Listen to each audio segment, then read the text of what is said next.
मुस्तरी खातून जिंदाबाद जिंदाबाद जिंदाबाद, शकील अहमद जिंदाबाद जिंदाबाद जिंदाबाद,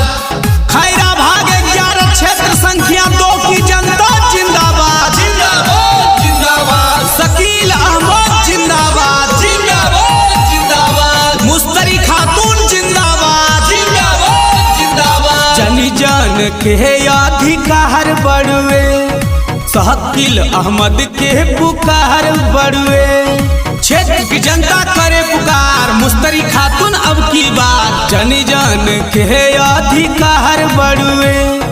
शकील अहमद के पुकार बढ़ुए भैया झांसा में न केहू के आई हो चाचा झांसा में न केहू के आई हो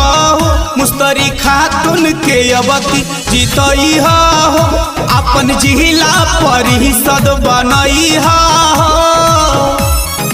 मुस्तरी खातून जिंदाबाद जिंदाबाद जिंदाबाद, शकील अहमद जिंदाबाद जिंदाबाद जिंदाबाद, खैरा भाग 11 क्षेत्र संख्या 2 की जनता जिंदाबाद जिंदाबाद जिंदाबाद, इहेनु क्षेत्र के विकास करी हो गरीब लोग के पूरा यश करी हो शकील अहमद जिंदाबाद जिंदाबाद जिंदाबाद, इहेनु क्षेत्र के विकास करी हो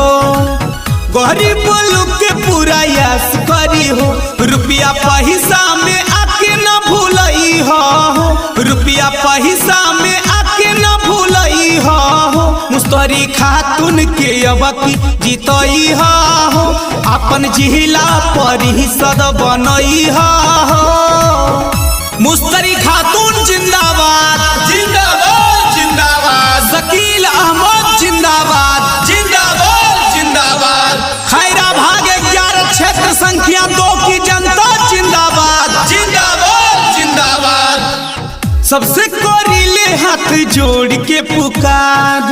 सेवा करे के मौका दे द एक बार क्षेत्र की जनता ठाना है नया चेयरमैन बनाना है सबका से हुए है नेक ईमानदार सेवा करे के मौका दे द एक बार अब की आशीर्वाद आपन दी हो अब की आशीर्वाद आपन दी हो मुस्तरी खातून के अबकी जीतई हो अपन जिला परिषद बनई हो जनी जन के अधिकार बढ़ुए शकील अहमद के पुकार बढ़ुए भैया झांसा में न केहू के आई हो चाचा झांसा में न केहू के आई हो मुस्तरी खातून के अबकी जीतई हो अपन जिला परिषद बनई हो mix by Kiran recording studio Hardi मो खैरा जमुई।